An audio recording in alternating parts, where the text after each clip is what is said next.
Witchers, welcome back to the Witcher Lorecast. This is your show that covers everything having to do with the Witcher series, the Netflix show, the video games, the books, and I'm your host, Tom, or Robots, here with you again with my best friend in the Witcher universe, Toasty, the Toastmaster. Welcome back, Toasty. Are you going to give us a speech? No. No? I mean, that's what you do at Toastmasters, right? You give speeches. Nope. Nope. Nope. Nope. Not going to do it. Nope. Okay. Well, we got to give you some improv lessons because the correct answer is yes and, my friend. Nope. All right. So, welcome back to the show, buddy. How you doing? I'm doing just fine. Just fine. Yeah, you have a new camera here. We can actually see. I do have a new camera. Full face. It's still at my the whole bottom, entire face. It's at the bottom half of the screen still. I had to make sure that the Witcher swords are in frame. Okay, yes, right. That was the important part. I know they don't care about all this. They care about that over there. Okay? Right. I also see like a Fallout bomb over there in the corner now.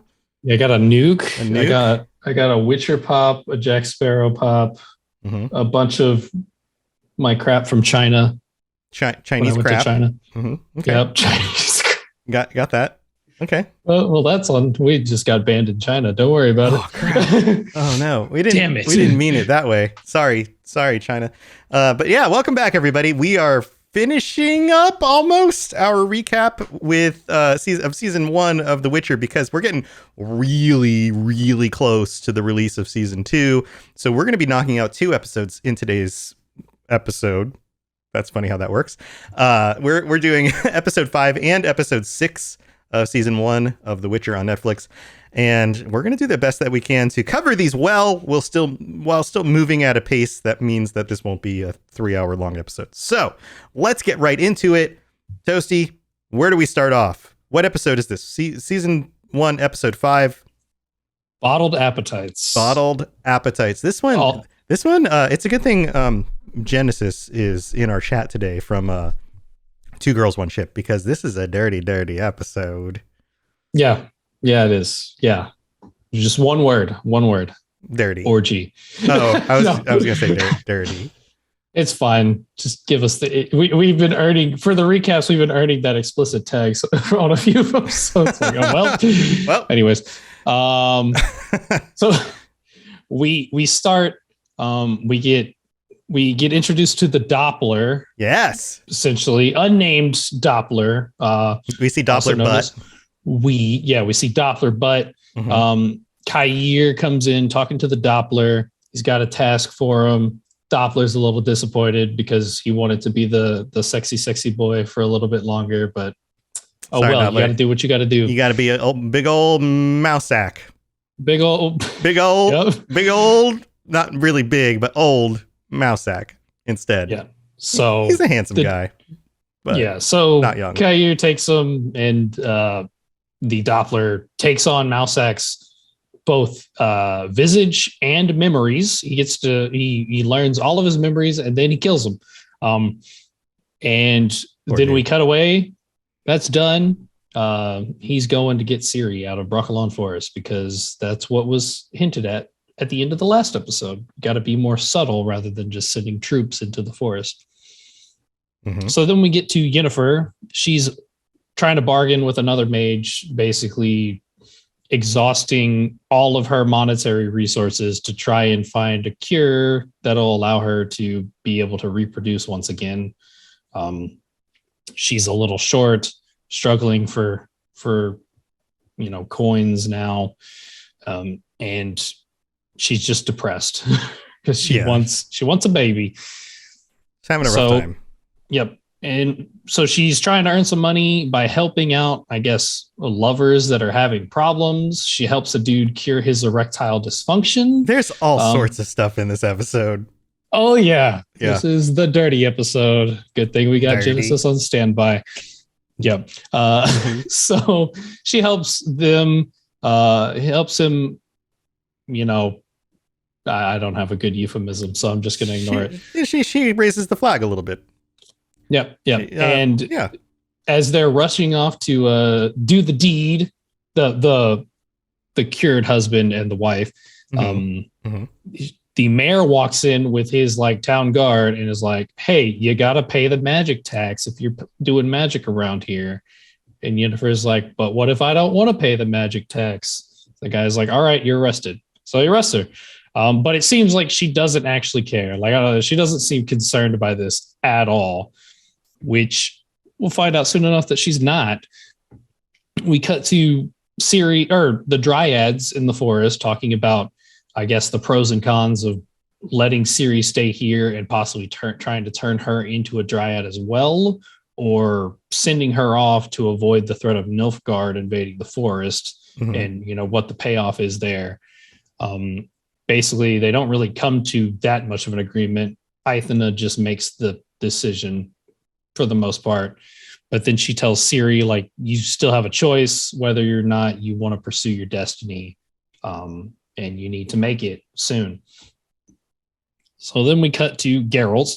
He is fishing for a djinn out of a river because he can't sleep, because that's what you do. Cure for insomnia is genies. Yeah. Djinn, genie, they're analogous in this world. Yep. Yeah. So, anyways, so Yaskir's with him, just being Yaskir for the most part, trying to tell him, like, your problem's not that you can't sleep, it's that you're ignoring your destiny and that you need to go do that, and maybe you'll actually sleep after that.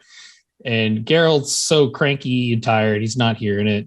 He eventually fishes up a pot, the gin pot, and they kind of get into a little argument. The seal gets pulled off, the gin is released, and Yaskir just throws a hissy fit because Geralt's insulting his singing, and yeah, which probably one of the most well-worded insults I've ever heard in my life. This is like sitcom. Like, this is like the sitcom version of The Witcher. This whole little section here. I mean, that's just anytime Yaskir's involved for the most part. Yeah, but like this whole little scene of like, let's throw something wacky in there. What's Geralt up to today? Well, he hasn't had any sleep and he decides to go fishing for a djinn in the river. And then they get in a fight, and sure enough, the bottle pops open. And then, like, it's like, wah, wah, wah. Like, it's totally sitcom right here. Fair enough. So yeah, Yaskir's upset because he was told his singing is like a pie with no filling, and breaks the pot on the ground. So Geralt's mad, and Yaskir's trying to like throw out wishes, like, I wish for this, I wish for that, and Geralt just wishes for some damn peace. And Yaskir grows this giant like tumor on his vocal cords and is no longer able to speak. So Geralt rushes him to a doctor, essentially. It's an elven doctor, Curaden. Although I think in the show they pronounce it Chiraden, but I'm going based off of the way it's pronounced from the books that whenever I listen to them. So who knows? Either way, sure. He's an elven doctor, but unfortunately he cannot cure magical injuries, which is exactly what this is. Because they don't know yet that it was caused by the djinn, but it's magical. And he tells them, you're gonna have to go to the next town. There's not a mage here. And Geralt's like, are you sure there's no one? And he's like, well, there's this one person, but they're like kind of dangerous. And honestly, it's probably better if you didn't. Geralt's like, I don't care. I don't got time. I got to help my friend. So he goes to seek out whoever this mage is. We cut back to Yenifer. She's having a talk with Tisea about basically wanting everything, wanting her womb back. I want the world. I want the whole world. It's like that. Yeah, that song from Willy Wonka. Yep. That. Also kind of talking about the politics of things. We find out Yennefer's basically abandoned her post as court mage, so much so she doesn't even realize that the king she was serving is now dead, and it's now King Dimavend of Ader who is in charge. So Sasai is telling her, just like leave this all behind, forget about everything, come back, we can fix this. And Yennefer's like, no, I want everything and I will get it myself. And basically tells Sasai to just GTFO. So yeah, Geralt, we get done with that. Geralt's breaking into the mayor's house by beating a dude over the head with a coin purse. Great. Right. He stumbles in. He's very desperate at this point. He's very, but also I think the quote was that money can get you anywhere. So he makes a point of ensuring that. And he runs into butt naked mayor who's searching for apple juice desperately. Yes. So right. Geralt grabs the apple juice and proceeds on into the next room because he's trying to get help for Jaskier ASAP. And bam, orgy. Yeah. He walks through the room and is looking like side-eyed at everyone like, what did I just walk into? See, it's real funny to watch this scene because I watched this. I've watched some people like react and stuff because I just like to see that. It's real funny seeing just like the blurring of everything from here out on him because you literally have to blur everything on the screen. So it was really entertaining to watch. So yeah, there's just this giant orgy happening in the background. Yennefer's interested in the fact that he's a mutant, and he tells her she doesn't recognize him right away, but then calls it out and goes, "Wait, you're the White Wolf." Yeah, he says, his name, and she's like, oh, okay, I recognize you now. There's a lot of sexual tension, I would say. And then this is what I have on the notes, by the way. I just want to point this out for people. I put orgy in all capitals, sexual tension, bath. Yes. Okay. This is literally the sequence of events that happens here because we cut to a bath scene between Yenifer and Geralt, right? Kind of having a conversation where Yenifer is basically interested in like his mutations, how they affect him, what his life is like now. And he's just throwing back how much he's read her because he knows about like sorceresses and things. So he's like, I see the scars on your wrist and stuff that shows that you had a great childhood. And what was your ailment before you became beautiful? Cleft foot, split ends, I guess. Yeah, he's just kind of throwing everything out there. Yeah. Which is a bit different because in the books, he's actually able to straight up just pinpoint what it was. Like he just knows. His Witcher sight lets him see in such fine detail that he just knows what it was before she went through the transformation. So this is a little bit, I think it's just a play up the humor a little bit, I think. So they go through this whole thing. Yin basically says, it's fine. Your company's been pleasant enough. I'll help your friend. Which little does Geralt know that it's not actually that. It's the fact that she figured out that it was a djinn who caused this. And now she wants the djinn for herself because she's trying to fix her womb. Yep. So she sees it as an opportunity to lure the djinn in and try to capture the djinn. So, yep. And then, Geralt is trying to stop her, but she finally is able to kind of hit that like bewitchment on him because she's kind of been working at him for a little bit, but because he's like so strong-willed, she can't make like a frontal assault. She has to kind of like sneak in behind the barriers. So she finally manages to get the spell off to bewitch him.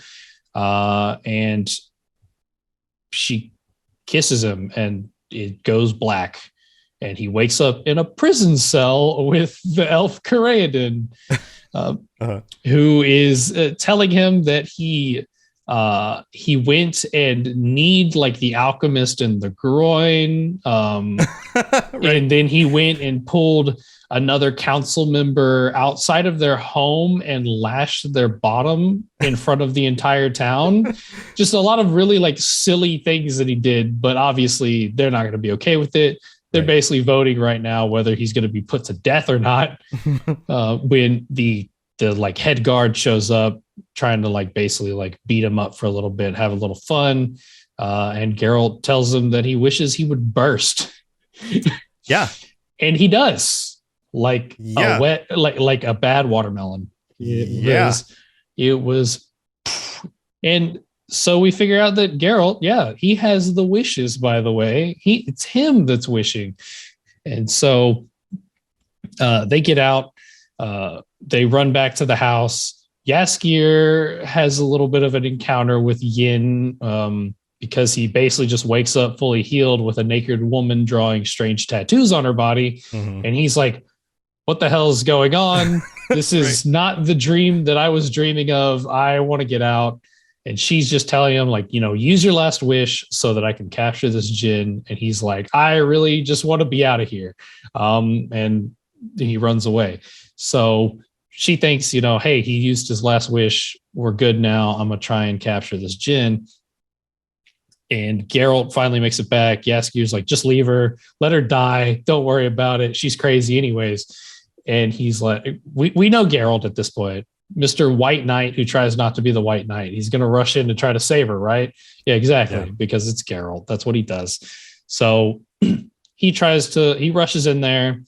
She's going through the spell. The djinn is kind of trapped in her body at this point because she's basically trying to use herself as the vessel rather than like a jar. Which is kind of a callback to the lightning. Yeah. The lightning during her training, where she used her body to capture the lightning. Mm-hmm. So sorry, my mind just blanked for some reason. But she's trying to trap it. It's not working right. It's the djinn's still too strong. It's struggling back. She doesn't know what's happening. Geralt's like, it's because I have the last wish and I haven't wished anything yet. There's still wishes. And she's telling him, just make your wish so that I can do this. And he's telling her, like, just give it up. I'll give you I'll make my last wish, whatever you want it to be, but just like let the djinn go because it's going to try to kill you, basically. Because djinn don't like to be trapped. No. They're really not fond of it. No, so, not at all. Eventually some crazy stuff happens. Geralt gets flung around, and we see him finally make the wish, though we don't hear what it is at all. They do that little quiet thing. His mouth is moving. He's wishing. And so then the roof collapses in on itself, and we see the djinn kind of fleeing into the sky. Right. And it's done. But the roof collapses in on itself. Curaden and Jaskier are outside, like, oh man, they're dead. I'm so sad. Right. Yeah. Jaskier is like, I'm gonna write the best song for you, which, to be fair, you kind of already have, because Toss a Coin to Your Witcher was such a hit, both in universe and out, by the way. But he's like, being real sad and whatnot. But it's okay, because Yenifer portaled Geralt and herself out of the room as it collapsed and into one of like the orgy room. I think I feel like this was like the orgy room basement, or something, or the first floor. Yeah, it's lower on down the first floor somewhere. Yeah. And then they have sex. then they straight up do. They're like mad at each other. Yeah. Yep.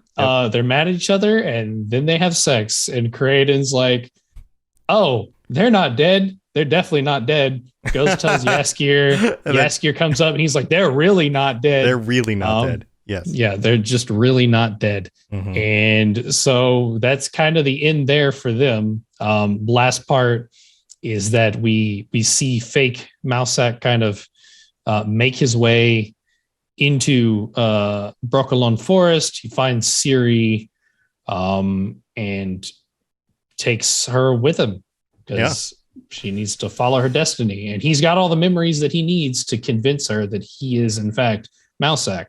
Mm-hmm. So now this is the last story in The Last Wish, the book, The Last Wish, and which is of course what The Last Wish is named after. The Ciri stuff is part of the Sword of Destiny, because they specifically use that line in this episode that the Sword of Destiny has two edges, and Ciri's only part of it. Right. So it kind of ties the two books together. So what would you give this episode? How many medallions? How many medallions? Okay. Man, it's honestly, it's probably my favorite, so I'm probably gonna give it a 10.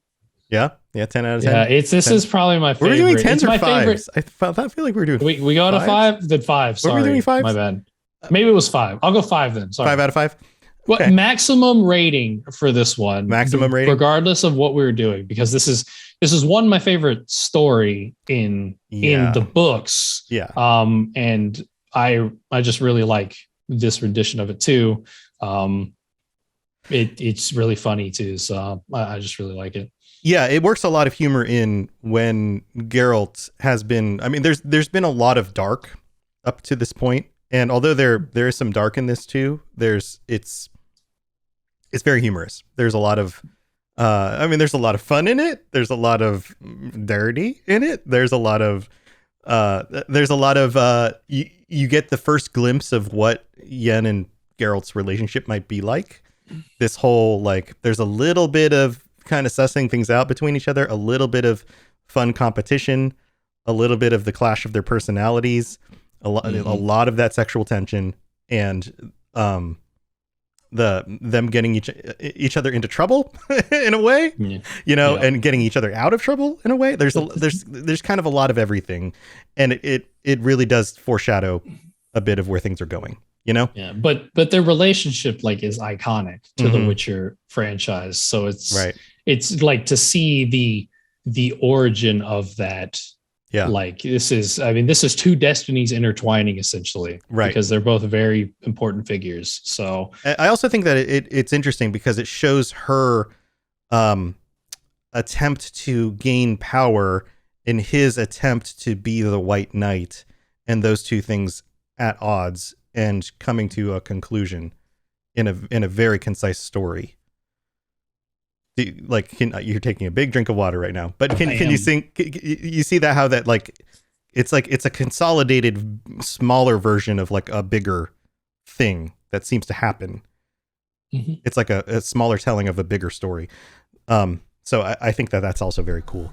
So yeah, I think a 5. Could it have? Is there anything that I find fault with in it? I mean, it does get a little silly at times, but I don't know if I don't think there's any fault in that. So yeah, I think a 5. 5 out of 5 is pretty good. I mean, this is obviously, but this is a darker universe, but they have definitely taken silly. More of a. Yeah. It's more. But there's a humorous approach to all of these episodes. Oh, really. totally. I mean, just Geralt saying "fuck" is hilarious every time he does it. Oh, sure. So it's it's just, this is significantly sillier than many of the other episodes we've had to this point.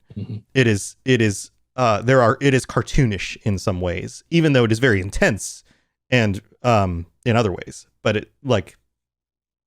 it does tread that balance. So I don't know. I think 5 out of 5 is fair. I think this is about as good as it gets. But anyway, we've got to take a break. We've got to go thank our patrons, and we actually do have a new review from a country far away from the United States. So this will be fun. I don't see those. So yeah. So this will be fun. We'll talk about those, and then we'll be right back with episode 6. So don't go anywhere. Very well. Let us get this over with.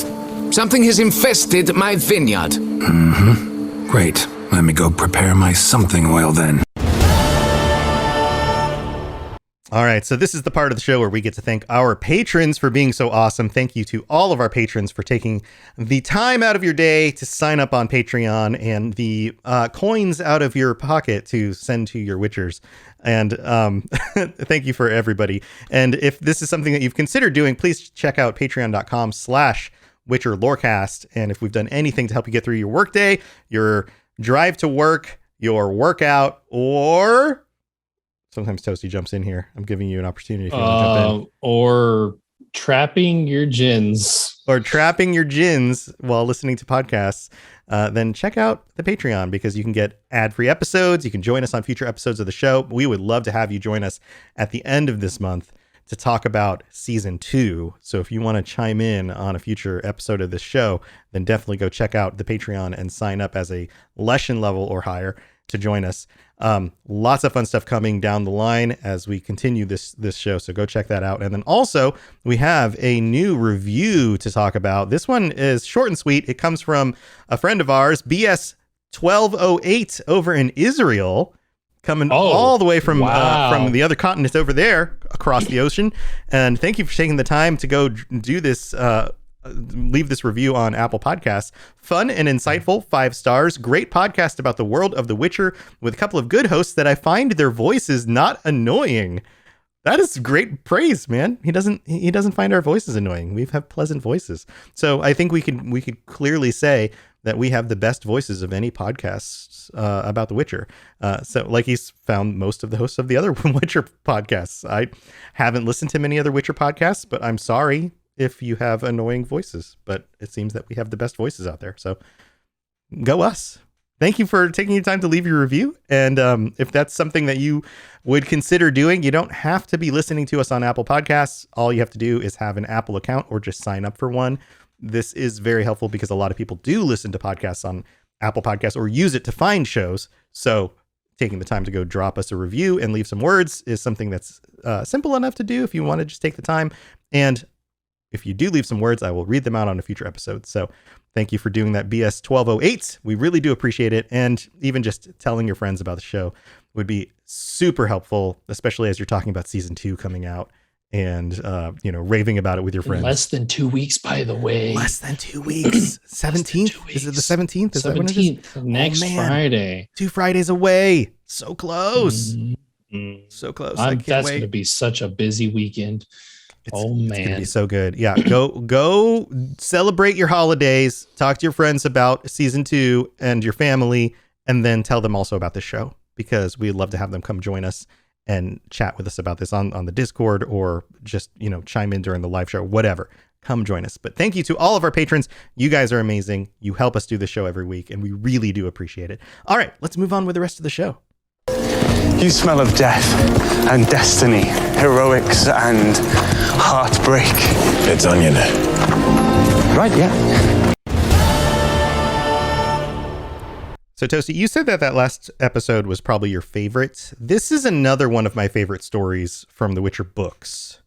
And same. I was super excited when I saw this one get translated on when the season came out, and I was watching through the episodes because I didn't know which episode was going to be which story from the books. Everything was new, and we got to that last story, and I was like, "Oh, it's the Last Wish story, great!" My wife is sitting next to me, and she's like, "Well, I don't know what that means." And then this one came out, and I was like, "Is this?" And then I realized it. I was like, "Oh, it's the dragon one." Oh, and she's like, "What?" And I'm like, "Oh, don't worry about it." And I didn't say it's the dragon one, but I was like, "Oh, it's this one." And then we got into it. So this one, episode 6, Rare Species, and we're going to try and be concise about this one, but it's a little bit longer to explain, but we're going to try and give you the 1,000-foot view, get through it relatively quickly, but still give you the good bits. So let's get into it. Where does this start? Yeah. So, I put these in opposite things. I'm just gonna skip here. I separated out the timelines a little bit the main one has Geralt and Yennifer in it, so it's not separated between the two. They're together. Mm-hmm. So it's one main, and then there's a Ciri one. Sorry about that. Yep, it was Sebastian. So I'm just going to go through the Ciri one real quick, and then we can hop into the Geralt one. Sure. Because the Ciri one's really small. It's not really that much. It's interspersed in between. But essentially, they're traveling with the fake Mousesack. Ciri's asking a ton of questions about Geralt and her destiny and all of this stuff. Because he's not actually Mousesack, he's getting frustrated with all the questions. He wants her to shut up. He doesn't want to hear any more questions. Dara is getting really suspicious of this guy. He seems like something, because I think she's talked about him a little bit before. And so he's like, this doesn't seem right. You didn't mention him being an asshole. And this guy's an asshole. Right. So he's basically trying to kind of ask and see why are you so suspicious? Fake Mousesack gives the blanket thing that he had to Ciri to like distract her from the question, and it works. But Dara tells Ciri that she needs to ask the right questions if she wants to get the correct answers. So Ciri eventually asks him, if he misses the cold, and fake Mousak answers, I do miss the cold. It reminds me of home or whatever. But real Mousak has arthritis and therefore hates the cold and makes him feel terrible. So Ciri immediately catches on, like, this dude's not Mousak. They try to like run away. They end up fighting the guy. Dara hesitates when attacking him and ends up getting like knocked out. And this guy kind of reverts to his like Doppler form, which is like terrifying and gray and gross and creepy. Yeah. And he captures her and then takes on the form, like the guise of Kair. And he takes her to Kair, but he eventually kind of figures out, makes the connections based on the memories that he now has that are Kair's memories of what her destiny and purpose is. And he actually goes against Kair, attacks him. And during this fight, Dara is able to come in, cut her bonds, and they escape. And then during the fight, Kair slashes this Doppler's face very badly. And then the Doppler kind of runs off. Kair's like kind of injured, not really too bad. Fringilla shows up to patch him up. And the only thing I think with, because it's not really that significant of like, it's that it's, stressful because Ciri like nearly got caught and it was like, oh man, what the heck? But I think this is kind of the Witcher, like the cinematic universe way of introducing Dudu Bidenvelt into this. So if you played the games, you're probably familiar. Geralt has a Doppler friend who's got a really bad scar on his face. Right. And every time he changes form, the scar still remains. And I can't help but notice the scar from this Doppler is very similar to a certain scar of a different Doppler. Right. So I think that this is supposed to be Dudu. Yeah, so. I love the name Dudu. But yes. And Dopplers play a big role in The Witcher. Dudu specifically, but like Dopplers are, although they're uncommon in the world, they show up fairly regularly in the stories. You get to see them a lot in Novigrad. So stuff where that happens in Novigrad, you see them a lot. So I think that that's kind of the more significant part, is that it's because that's not how he's introduced in the books at all. There's an entire story that introduces him. But I think this is their method of kind of introducing him, kind of shortcutting it cool. Without having to introduce a whole other story, but working it into the story that already exists. Yeah, that would make sense. Pretty much. That would make sense. Okay. Yeah. So that's the Ciri timeline. So we're done with that. We're gonna move on over to Geralt's Jaskier Yennifer. This is basically the big part of the episode. Yeah. So we start with basically people trying to steal Geralt's horse. He's gone into a cave to fight some monster. Jaskier's trying to protect Roach from being stolen, but he's Jaskier, and they're like three big dudes threatening him. So it's not doing too well. And then we get introduced to Borched, three jackdaws, and his Zaracanian warriors, Taya and Vea, who make insane entrance of just walking up and straight snapping this dude's neck, and basically saving Roach from being stolen. Geralt pops out, tells Jaskier he's useless essentially. It's of course he does. It's real bad. And then three jackdaws invites Geralt and them to feast and drink and make merry. So they go to an inn, order a ton of food, which they don't go into detail. I would just like to say, in the actual story, the amount of food that this dude orders is insane. Like, he orders enough to basically feed the entire tavern, and it's just for like 5 people. Yeah. It's ridiculous. And I just love it because the accent that they use for the guy in the audiobook is just top notch. Oh, is it? Oh yeah. He's got such a like haughty toddy accent. It's amazing. But anyways, so they're having a talk about how a green dragon was spotted in King Nidamir's mountains in Cairngorm. And a bunch of teams are essentially banding together to hunt down the dragon. So we got the dwarves with Yarpen Zigrin and his dwarven party. We have the Clinfred Reavers. It's a hard thing to say. Mm-hmm. There's a mage named Boholt, and then we also have Yenifer and Ike of the Nesla. Ike of the Nesla is basically a paladin. Just without any magic. Yeah. He's like this very fancy nightman. Yeah. So, and then King Nidamir's basically like moving out with like a bunch of troops of his own and stuff too to go with. But Three Jackdaws wants Geralt on his team because, you know, he's a witcher. He knows how to hunt monsters, right? Like, yeah. So this would be the perfect person to have on my team. Which Geralt initially says no. He's like, I don't kill dragons. They're intelligent creatures. I don't do that. Because he kind of has a thing where he doesn't do that. And then Yen walks into the bar and he's like, all right, I'm in. Yeah, he's because like, she's here? Okay. I'm in. He doesn't have any intention of killing the dragon, but he wants to hang out with Yenifer. I'll go on the trip. Sure. I'm there. Yeah. Basically. So they get on the road. There's also a sense of like, we're not actually going to catch this thing. Like, basically. Yeah. So they're on the road. They got all the different parties and things. Gaskier's kind of asking like why Taya and Vea are serving like boards. Like he just seems like this really like underwhelming dude. And they're talking about like how beautiful he is and honorable, like all these traits. Right. And it's like really, well, they're the ones who look magnificent and beautiful and powerful and he just looks impressive. like a dude. Right. And Jaskier's like, these like warrior babes are awesome. What are they doing with this guy? Yeah. Basically. So they're just, he's real confused about that. Right. Eventually the group kind of runs into a starving Hirika, which is like this like kind of tall goblinish furry thing.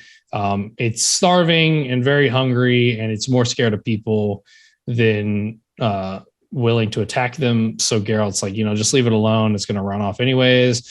But here comes the noble Ike of the Nesla. He's like, I am a mighty hero. And he just straight murders it. Yeah. So, which to be fair, I don't know if they go into, I can't remember if they went into as much detail about how impressive this dude is. This dude is actually a very significant, like figure in the Witcher universe. Like he's fought monsters. He's not a Witcher. He's just a dude, and he still fought monsters like draconids and stuff and slayed them. So he's actually a very capable fighter.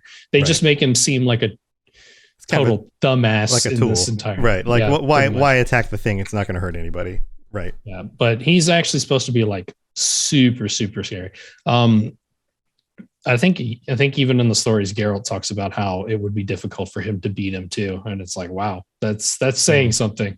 So we get cut to cooking by the campfire. Ike is cooking up this thing as food because that's what you do, right? If you kill something, you eat it, cook it up and eat it.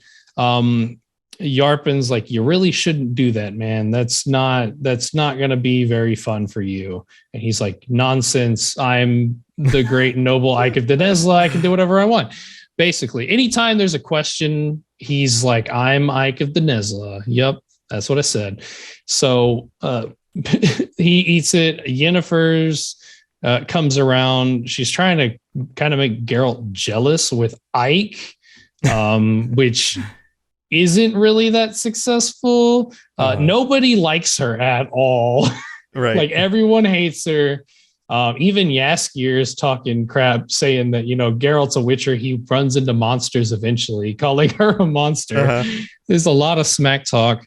And then Ike gets a terrible case of diarrhea and has to run to the bathroom because you shouldn't eat Hyricas. Okay.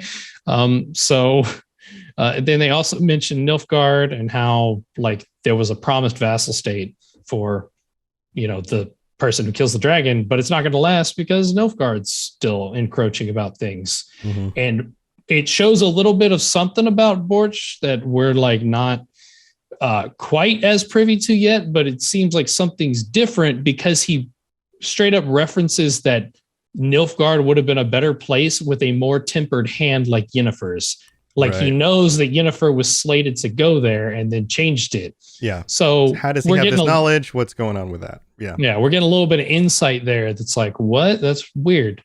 Mm-hmm. We can move on to, and we also get a little bit of talk about different kinds of dragons, where Geralt talks about the 3 different types of dragons, the green, the red, and the black. And then Borch comes in and says there's a 4th, the gold dragon. Geralt's like, those don't exist. And Borch tells him actually it's just a breed of dragon subjected to a very specific kind of mutation. And Geralt says, well, all things with mutations, they can't procreate, so they die. And so therefore they don't exist anymore. And I was like, wow, that's a really dark take on these things, Geralt. Okay. Yeah. So we move on to the second day. Ike is found dead with his throat slit, which is oh, well, that's not good. Everyone's saying that the Reavers did it. They're right. Mm-hmm. Reavers are a-holes. And Yin reveals that she wants the dragon for its healing properties that it possesses because she thinks, that's her whole mission, heal my broken womb. Yep. This is another attempt at that. Yeah. And Geralt is trying to basically tell her to let it go. Bringing a child into this world sucks anyways. So why would you even bother? I'd rather have my child surprise be Brooks a bait. And it was Ooh. Oh, back up. What? Wait, you have a child surprise? Wait, what? Yeah. Yenifer is not happy about that at all because even him not being able to procreate still managed to basically have a child because he has a child surprise. And why is the world not fair? Yeah. Yes. And he just abandoned it too. He's I don't care for it. I didn't claim it. I just left it. And it's she's really not happy about it. Uh-huh. We move on to this treacherous mountain pass that the dwarves recommended. It's basically just a set of very narrow steps along the side of a cliff. Yeah. Yeah. And they make it look super treacherous. Oh, yeah. It's really not good. And it looks even worse whenever Borch falls. Mm-hmm. And then Taya and Vea are just nope, can't go without him and jump after him. Bye. So we're oh, yeah, well, they're all dead now. That sucks. That's unfortunate. So we get kind of revealed later that Geralt and Yenifer this isn't the first time that they've run into each other over the years. It just keeps happening for some reason. Mm-hmm. We're not sure why, but they just keep running into each other, having very short, violent romantic flings, right. And then separating. It's literally they basically get together, have awesome sex, have angry sex, have angry breakup. That's essentially the path that the cycle that they continue over and over and over again. Womp, womp, womp, womp. Yeah. So, but it's fine though, because this is just one of those situations again where they kind of make up and guess what? Mm-hmm. They have sex. So they get left behind in the morning as the dwarves. I'm going to wait till he's done. I got to do the music. All right. So sorry, okay. Go ahead. But so because of this, they get left behind the next morning and the dwarves are this is our chance to ditch them. So they run off to try and, claim the dragon prize for themselves. Yeah. They wake up, chase after. Yenifer uses a spell on them to freeze them in place. And I love this part where they're all yeah.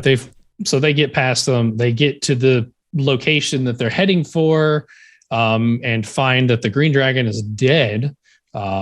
and there is an egg, and it is being guarded by this big, beautiful gold dragon, as well as Taya and Vea. Yeah. Gold dragon? Wait gold a minute. dragon. Didn't we just hear talk about that? Yeah, these things that aren't supposed to exist anymore. They're Yeah, there. it's They're there. still alive.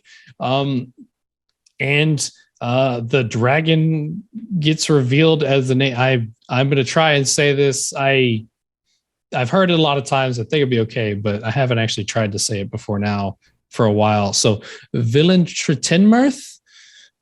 Sure.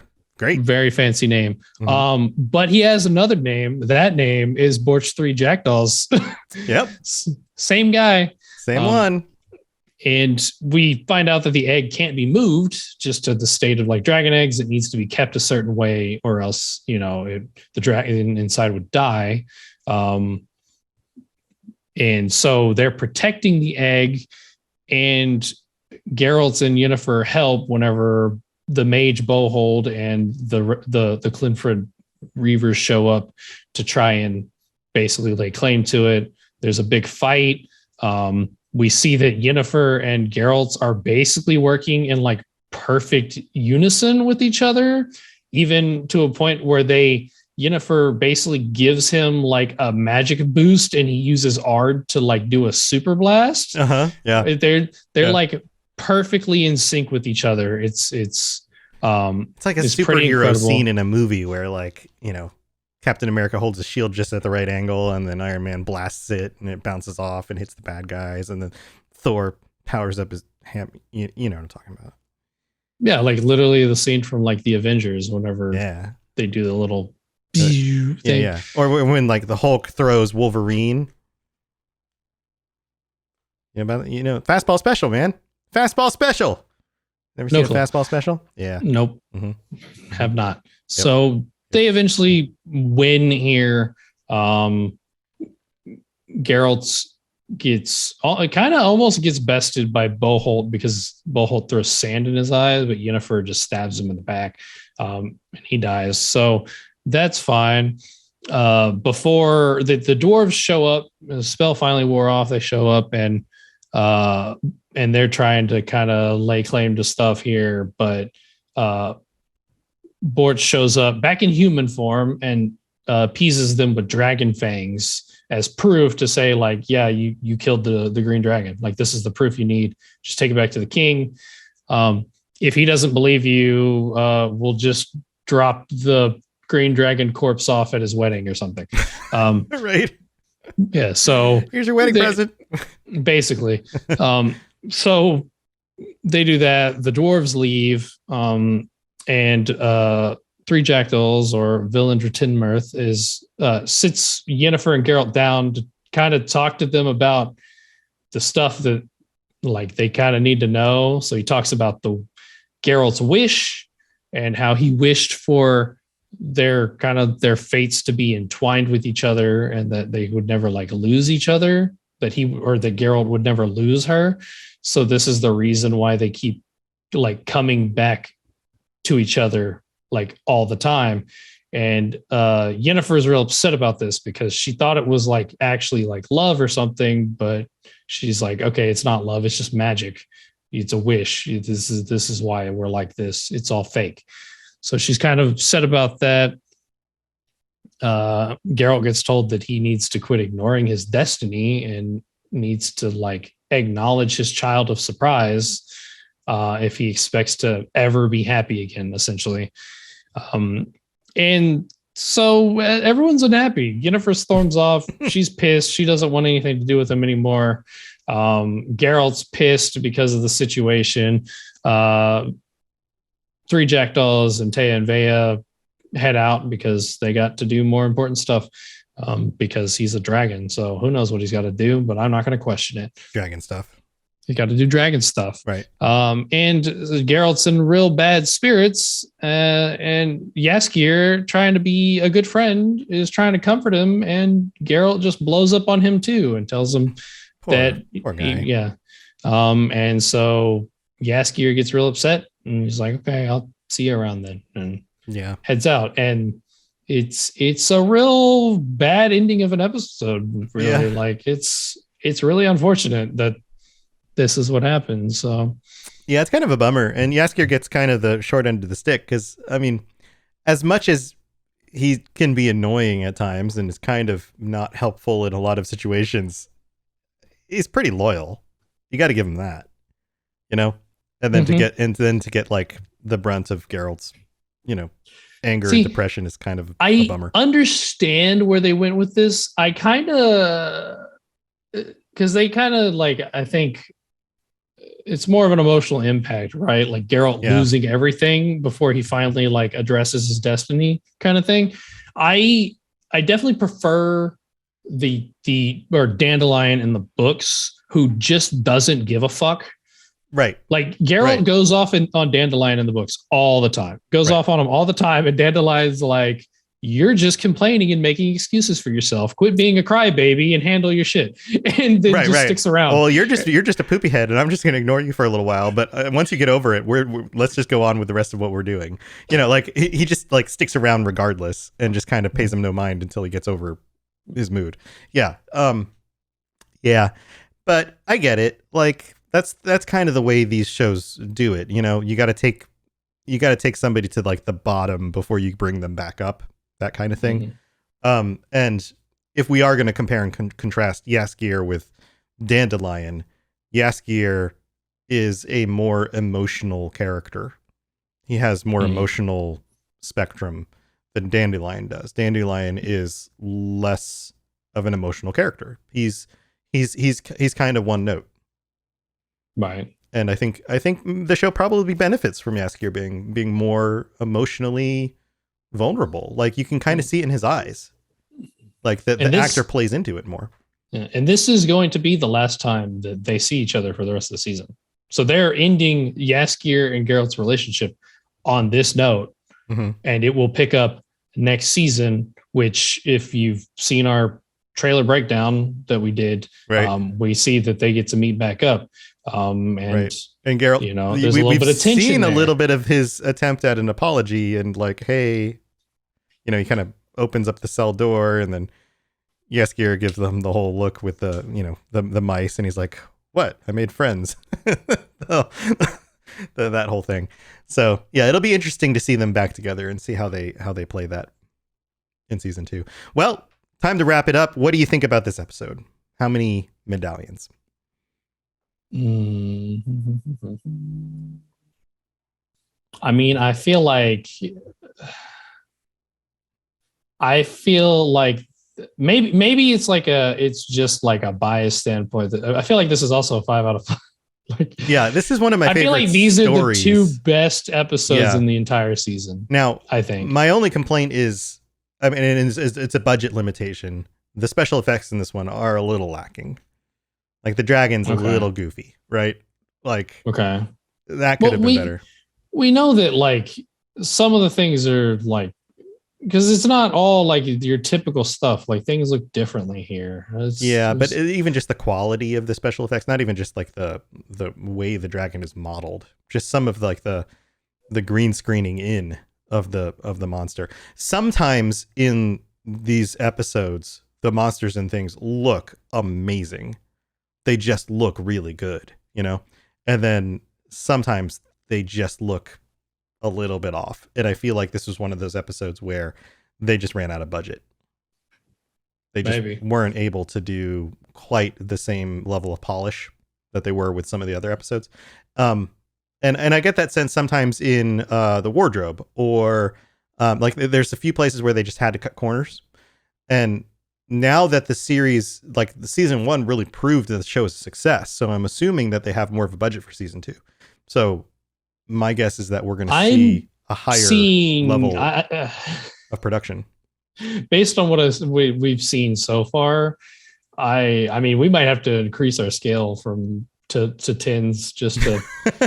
I think every episode in season 2 is going to be better than every episode in season 1. Yeah, honestly, maybe. It looked that insane, to be honest. Yeah. So. Well, you and I both watched the red carpet premiere, and like all the buzz that they were talking about, and there's just a lot of talk about how well the Witcher was received and how, just how much everyone loved the first season and all of that, and how they didn't know how well it would perform, and just all it's already been confirmed for season 3 and already.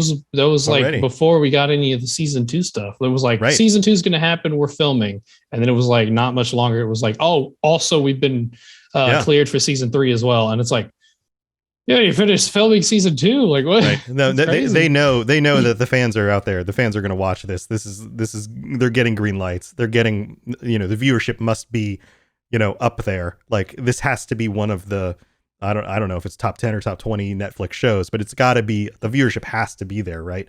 They've got the budget to do these. Henry Cavill is on board. He said like he doesn't care if they're going to do 7 seasons. He's on board. This is going to happen. They're going to do what they can. So excited for the Vesemir stuff, because like listening to Kim Bodnia talk was oh my god. That was like probably my favorite interview in the whole thing. Did you see the chat? I was watching on YouTube, and so many of the people in the chat. I did not look at the chat. Oh my god, they were like, "Is this guy drunk?" Like so much of the chat thought he was drunk. He might have been. He might have been. Was funny though. She tried to like end the interview like 4 times, and he was like, "Nah, I'm not done yet." Yeah. No, but I don't know if he's just an eccentric guy, because some people are, and actors too, are just like eccentric and they just want to be in the spotlight.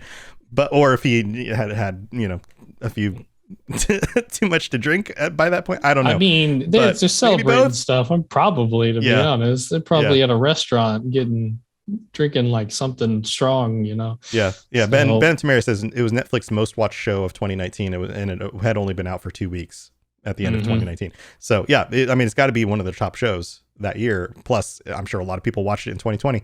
So yeah. So it probably had a much higher budget in season 2. So will it be the most watched show of 2021?